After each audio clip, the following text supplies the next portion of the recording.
சந்தோஷமாக இருக்கிறீங்களா? நீங்கள் பார்க்குற இடம் ரொம்ப ஆசீர்வாதமாக ப்ளசண்ட்டாக இருக்குதா? ரொம்ப அருமையான ஒரு இடம் இது, பியூட்டிஃபுல்லாக இருக்குது. மணப்பாடுன்ற இடம் தூத்துக்குடி மாவட்டத்தில் இந்த கடற்கரை கிராமத்துக்கு வந்தாலே ஒரு நல்ல ஒரு தேவ பிரசன்னத்தை கூட உணர முடிகிறது. ஏன் தெரியுமா?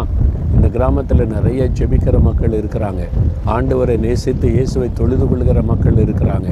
அதனால் ஒரு தேவ பிரசன்னத்தை உணர முடிகிறது.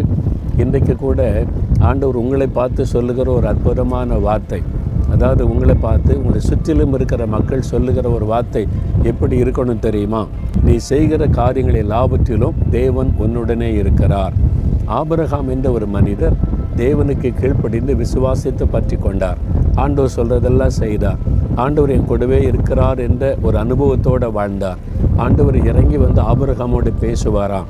அப்போ ஆண்டவரோடு நடக்கிற ஒரு வாழ்க்கை வாழ்ந்தார். அவர் செய்கிறதெல்லாம் ஆசீர்வாதம். அவர் என்ன செய்தாலும் அதில் ஆசீர்வாதம். அந்த தேசத்தில் உள்ள ராஜா அதை பார்க்குறான்.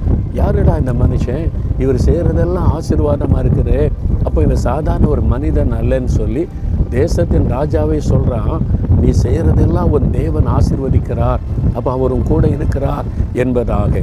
அதே மாதிரி தான் உங்களை சுற்றிலும் இருக்கிறவங்க, கூட வேலை பார்க்குறவங்க, சுற்றிலிருந்து வியாபாரம் செய்கிறவங்க, நீங்கள் இருக்கிற இடத்துல மற்றவங்க உங்களை பார்க்கும்போது உங்களுக்குள்ள ஒரு விசேஷமான காரியம் இருக்குது. நீங்கள் தேவனால் ஆசீர்வதிக்கப்பட்டவங்க, நீங்கள் செய்கிறதெல்லாம் அவர் ஆசீர்வதிக்கிறார் என்று சொல்லும்படியான ஒரு வாழ்க்கை, ஒரு ஆசீர்வாதமான வாழ்க்கை ஆண்டவர் உங்களுக்கு தருகிறார். அதே மாதிரி கர்த்தர் உங்களை பார்த்து மற்றவர்கள் சொல்லும்படி ஆசீர்வதிப்பார். விசுவாசிக்கிறீங்களா? ஆபிரகாமை ஆசீர்வதித்ததை போல என்னை ஆசீர்வதிங்க. என்னை சுற்றிலும் இருக்கிற மக்கள் இவர்களுடைய தேவன் இயேசு இவங்களை ஆசீர்வதிக்கிறார்னு சொல்லணும். ஆண்டவரே, அப்படிப்பட்ட ஒரு அனுபவத்தை தாங்கன்னு கேளுங்க, அப்படியே ஆண்டவர் ஆசீர்வதிப்பார். சொல்கிறீங்களா? ஆண்டவரே, நீர் என்னை ஆசீர்வதிக்கிற தேவன், ஆபிரகாமை போல் ஆசீர்வதியும், நீர் தான் என்னை ஆசீர்வதித்து உயர்த்துகிறீர் என்பதை என்னை சுற்றிலும் இருக்கிற எல்லா மக்களும் அறிந்து கொள்ள செய்யும். இயேசு கிறிஸ்துவின் நாமத்தில் ஜெபிக்கிறேன் பிதாவே, ஆமென்.